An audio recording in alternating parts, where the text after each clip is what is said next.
সালাউদ্দিন কি সত্যি কোনো ষড়যন্ত্রের শিকার হতে যাচ্ছে, নাকি আমিনার সততাই বাঁচিয়ে দেবে এই সাজানো সংসার? সত্যের মৃত্যু নেই নাটকের 18তম পর্ব যারা দেখেছেন তারা জানেন এখন গল্পের মোড় এক নতুন দিকে ঘুরে গেছে। সম্পত্তির লোভ আর পারিবারিক হিংসা এখন চরম পর্যায়ে। সালাউদ্দিনের বাবা হঠাৎ এমন এক সিদ্ধান্ত নিলেন যা পুরো ঢালিবাড়িতে ঝড় তুলে দিয়েছে। সালাউদ্দিন সহজ সরল মানুষ, সে সম্পত্তির হিসেব বোঝে না। এই অজুহাতে বাবা তার ভাগের সব সম্পত্তি পুত্রবধূ আমেনার নামে লিখে দিতে চেয়েছেন। আর এটাই এখন কাল হয়ে দাঁড়িয়েছে আমেনার জন্য। শাশুড়ি জায়েদা বেগম তো আগে থেকেই ক্ষিপ্ত ছিলেন, এখন তার রাগের আগুন দ্বিগুণ হয়ে গেছে। তার কাছে পরের বাড়ির মেয়ে আমেনা কি করে নিজের ছেলের সম্পত্তির মালিক হয়? এদিকে মঈন আর রাফিকের ষড়যন্ত্র তো থেমে নেই, তারা এখন মরিয়া হয়ে উঠেছে সালাউদ্দিনকে পরিবারের চোখে খারাপ প্রমাণ করতে এবং সম্পত্তি দখল করতে। মঈন কি পারবে সালাউদ্দিনকে স্থায়ীভাবে সরিয়ে দিতে, নাকি বাবার এই কঠোর সিদ্ধান্ত পরিবারের ভেতরে বড় কোনো অনর্থ ডেকে আনবে?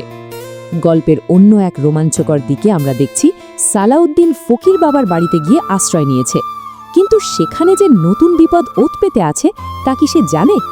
আসিয়া নামের সেই মেয়েটি যে সালাউদ্দিনের এত সেবা করছে, তার আসল উদ্দেশ্য কি? সে কি নিছকই এক শুভাকাঙ্ক্ষী, নাকি মঈনের সাজানো কোনো নতুন ফাঁদ? সালাউদ্দিনের সাথে আসিয়ার মেলামেশার ছবি যদি আমেনার কাছে পৌঁছায়, তবে তাদের পবিত্র সম্পর্কে কি ফাটল ধরবে? পুরো বাড়ি এখন দুভাগে বিভক্ত। একদিকে আমেনা আর সালাউদ্দিনের বাবার আদর্শ, অন্যদিকে মঈন আর জায়েদা বেগমের সম্পত্তি দখলের ক্ষুধা। মঈন কি তার গুন্ডা বাহিনী দিয়ে সালাউদ্দিনের ওপর বড় কোনো আঘাত হানবে?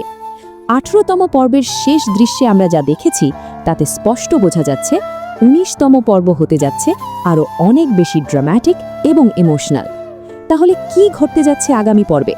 আমেনা কি পারবে ষড়যন্ত্রের জাল ছিন্ন করে সালাউদ্দিনকে আগলে রাখতে, নাকি সম্পত্তি পাওয়ার আগেই তাকে নতুন কোনো অপবাদের শিকার হতে হবে?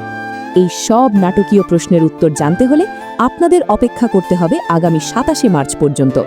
মনে রাখবেন, সত্যের মৃত্যু নেই নাটকের হাই ভোল্টেজ 19তম পর্বটি আপলোড করা হবে আগামী 27শে মার্চ বুধবার ঠিক দুপুর 3টায়, শুধুমাত্র ঈগল মিউজিকের অফিসিয়াল ইউটিউব চ্যানেলে।